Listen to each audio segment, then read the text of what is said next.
Nous, notre rôle, c'est vraiment d'épauler le propriétaire tout le long du projet, d'y expliquer quel type d'intervention il y a à faire sur sa propriété pour l'améliorer ou du moins maintenir la qualité. On joue vraiment le rôle d'intermédiaire entre les entrepreneurs, les transporteurs de bois, les instances gouvernementales et le propriétaire finalement. C'est vraiment, on joue un peu le rôle d'un gestionnaire de projet.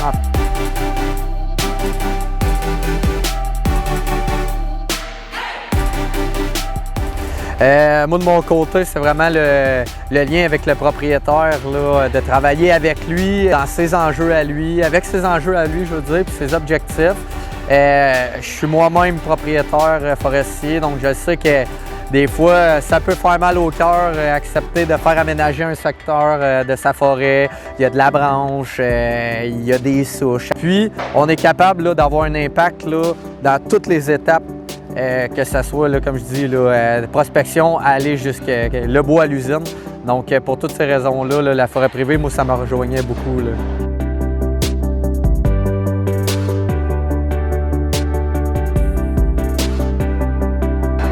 Moi, de mon côté, en fait, j'ai fait sciences de la nature au cégep.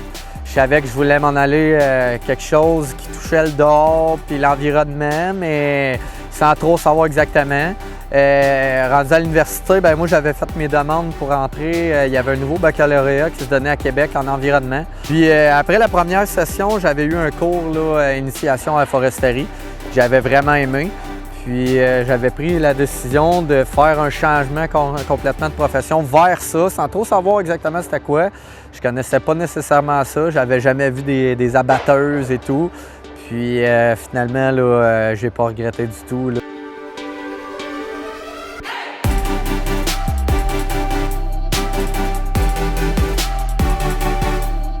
Des choses débrouillard, il faut vraiment être débrouillard parce qu'on travaille souvent dans des milieux ou en tout cas dans des conditions où on n'a pas toutes les ressources nécessairement à proximité.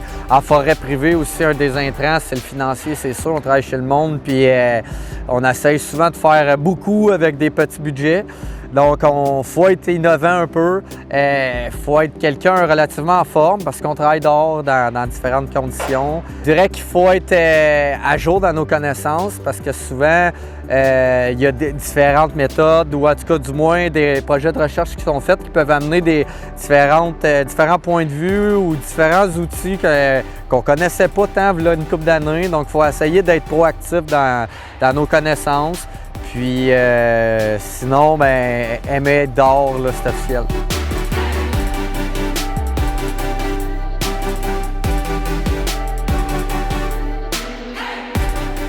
On a une obligation de se tenir à jour dans nos connaissances. Puis il y a énormément de monde qui travaille en recherche dans le domaine de la foresterie.